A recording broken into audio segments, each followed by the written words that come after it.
Buenos dias, señoritas y señoritos. It looks like the sins of SMNI is fast catching up with the controversial uh, TV and radio station owned by Pastor Apollo Quiboloy. At isa po sa mga sins nila ay yung tuloy-tuloy na pag-atake nila kay former Vice President Leni Robredo, kasama na yung mga personalities ng opposition like former Senator Antonio Trillanes, former Senator Laila de Lima, at iba pang opposition leading lights.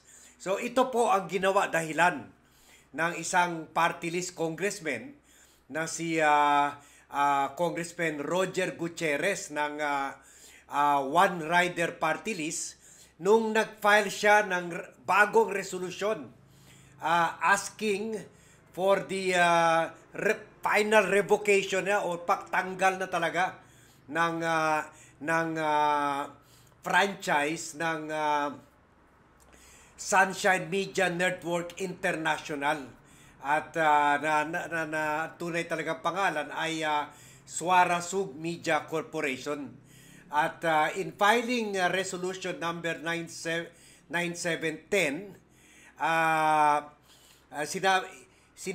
hiningi ni Gutierrez na hindi natanggalin na talaga sa ere itong Suara Sug for failure to deliver truthful and balanced reporting to its audience. At sinight niya yung mga maraming complaints laban dito na file before the Kapisanan ng mga Broadcaster ng Pilipinas, National Telecommunication Commission, Movie and Television Review and Classification Board, even the regional courts, meron rin mga complaints laban sa kanila pending. At his resolution was filed even after yung franchise committee ng Congress has approved the resolution of Davao Congresswoman Migs Nograles, kung saan hiningi rin niya yung National Telecommunication Commission to finally suspend the operation of SMNI. Na sabi naman ng representante or official ng NTC, they will study the resolution and will act accordingly. So, kaya nakikita nyo, tama yung mga sinasabi natin noon. Kaya hindi na natin pinapatulan yung mga patutsada, yung mga statements ni ka Eric Celis o kay Lorraine Badoy. Nakita ko, nag-on-air na siya kanina.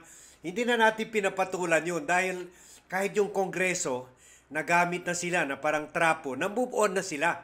Tinan nyo, patong-patong na resolution asking the NTC to suspend na approve na ng committee. Ngayon naman, another resolution asking the revocation na talaga, pag-revoke ng franchise ng SMNI ay na-file na rin. So, ito, parang shotgun style. Habang ang Senado, iimbestigahan si Quiboloy. So, sabi ni Gutierrez sa resolution niya, SMNI has engaged in red tagging and fake news peddling, labeling members of the House, the former Vice President of the Philippines, Leni Robredo, and private persons as members of the New People's Army. Sabi niya, the Franchise Grantee Corporation also attempted to create discord between the House and the Senate by insinuating that unnamed and unverified Senate sources claimed that Congress has spent 1.8 billion in travel expenses. At sabi niya, in fact, this allegation was subsequently disproved by no less than the head of the Finance Department of the House of Representatives. At syempre, kung maalala natin, kahit si Celis mismo inamin at nag-apologize at nagmakaawa, pakawalan na siya dahil sorry na siya sa ginawa niya.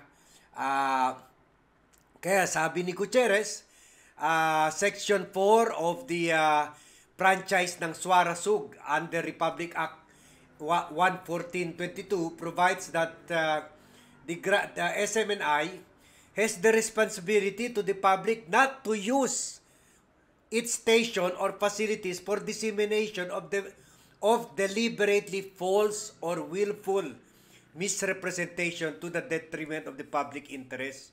Kasama na yung pag-akusa nila na NPA daw si Vice President Leni Robredo at iba pang mga personalidad.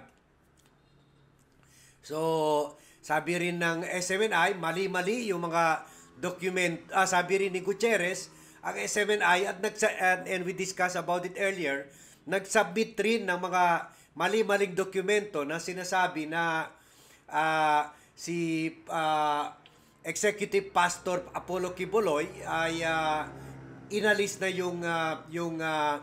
yung ownership niya sa company at transfer kay Marlon Acobo in 2023. Pero walang congressional approval at iba-iba yung papeles na sinabit nila sa Security and Exchange Commission at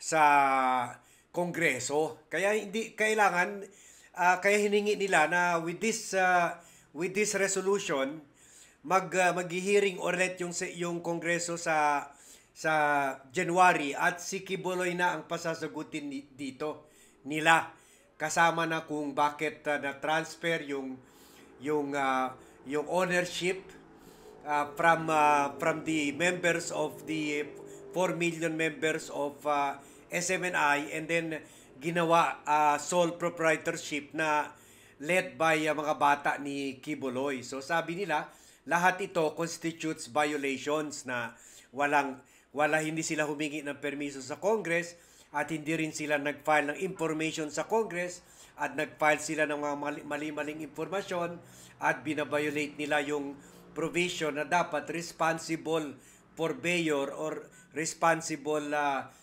news network sila.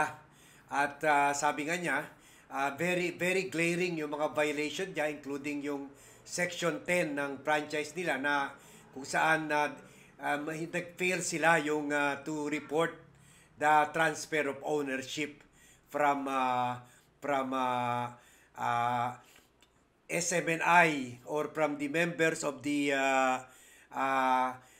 Kingdom of Jesus Christ to Quiboloy. So at failure to ask Congress for permission to transfer the ownership.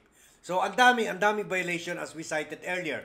Bottom line is wala na. I mean beyond health na talaga ang SMNI. It's just a matter of time. Either mauna yung suspension ng National Telecommunication Commission and then susunod yung revocation of franchise or mauna yung revocation and then and suspension. So any of these issues, pero mas madali ata yung suspension. So kaya ito na ang kuha natin plus yung ito na ang i-cover natin and i-analyze natin kasama na yung hearing kay Quiboloy for his crimes of rape, molestation, child trafficking, use of minors for financial purposes and in violation of the law on violence against children and women na if I remember it right ay 9 bailable ito mga crimes na ito, lalo na yung human smuggling.